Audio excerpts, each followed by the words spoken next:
नमस्कार दोस्तों, मैं हूं सत्यम। आपका वेलकम है द टेकमेंट शो में। आज हम बात करने वाले हैं, जब हम स्मार्टफोन यूज करते हैं तो उसको लेकर जासूसी की बात कई बार हम सुनते आ रहे हैं, लेकिन क्या आपका टीवी ऐसा कर सकता है? सवाल दिलचस्प है क्योंकि हम टीवी को लेकर स्मार्टफोन जितना सतर्क कभी नहीं रहते। इस पे ना तो कोई इग्निटो मोड होता है और ना ही कोई सेफ जोन, और ना ही हम इसकी कोई प्राइवेसी सेटिंग करते हैं। आज से कई दशक पहले जो हमारे घरों में टीवी हुआ करते थे वो बहुत हैवी साइज के हुआ करते थे और उनमें फीचर भी बहुत कम हुआ करते थे। लेकिन करंट में जो टीवी आप यूज कर रहे हैं उसमें आपके लिए बहुत सारे स्मार्ट फीचर ऐड ऑन हो गए हैं। माइक्रोफोन ऐड हो गया है, इसके अलावा पूरे एंड्रॉइड वर्जन पे वो वर्क करता है। अब ज्यादातर मार्केट में आपको स्मार्ट टीवी ही मिलेंगे। तो एक सवाल आता है कि कैसे एक स्मार्ट टीवी हमारी लाइफ में इंटरफेयर करता है और हमारी जासूसी करता है। आइए जानते हैं।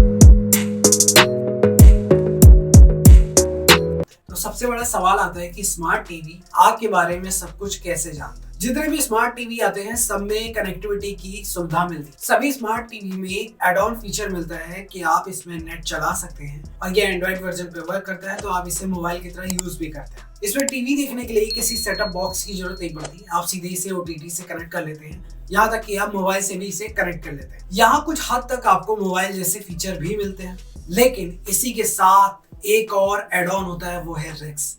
हम सभी जानते हैं हमारे पर्सनल डाटा की वैल्यू इस टाइम पे क्या है। क्या हो कि अगर आपके टीवी आपके घर के आपके सारे फैमिली मेंबर की डिटेल वो जानता हो और डाटा इकट्ठा कर रहा हो, तो क्या? जब आप डिजिटल वर्ल्ड में रहते हैं तो इससे बचना तो नामुमकिन हो जाता है, लेकिन कुछ हद तक आप इससे बच सकते हैं।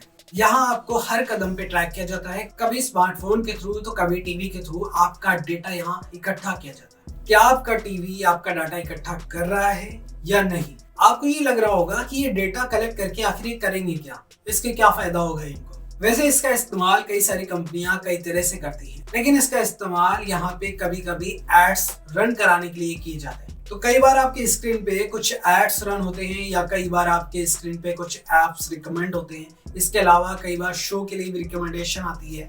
इन सब रिकमेंडेशन के जरिए कंपनियां पैसे कमाती है, लेकिन ये काम कैसे करता है? इन सब के लिए टीवी का एक फीचर मदद करता है जिसे कहते हैं ACR, यानी कि ऑटोमेटिक कंटेंट रिकॉग्निशन। एक विजुअल रिकॉग्निशन फीचर होता है जो आपके टीवी में आने वाले एड्स, टीवी शो, प्रोग्राम को आइडेंटिफाई करता है। ये streaming box, OTT, cable, DVD तक की डिटेल आइडेंटिफाई करके इकट्ठा करता है। डेटा का यूज मार्केटिंग और एड्स रन कराने के लिए किया जाता है। इस सेटिंग को कैसे ऑफ करें ये जान लेते हैं। तो कैसे ऑफ कर सकते हैं इस सेटिंग? इसके लिए हम आपको नॉर्मल प्रोसेस बताएंगे। हालांकि अलग अलग यहाँ पे आपको प्रोसेस मिल जाते हैं अलग अलग स्मार्ट टीवी के लिए। तो यहाँ हम एक नॉर्मल प्रोसेस जान लेते हैं। जैसे मान लीजिए अगर स्मार्ट टीवी है, सबसे पहले आपको स्मार्ट हब मेन्यू पे जाना है, इसके बाद सेटिंग में जाना है, इसके बाद आपको सपोर्ट ऑप्शन में जाना है, इसके बाद आपको यहाँ ऑप्शन में आता है टर्म्स एंड पॉलिसी का। यहाँ आपको सिंक प्लस एंड मार्केटिंग का ऑप्शन मिल जाता है, बस आपको इसे डिसेबल करना होगा। फिर अगर आप नया टीवी सेटअप कर रहे हो तो यहाँ आपको टर्म्स एंड कंडीशन के ऑप्शन पर ACR ऑफ करने का ऑप्शन मिल जाता है। ये जानकारी आपको कैसी लगी कमेंट करके जरूर। चैनल को सब्सक्राइब करना बिल्कुल ना भूलें।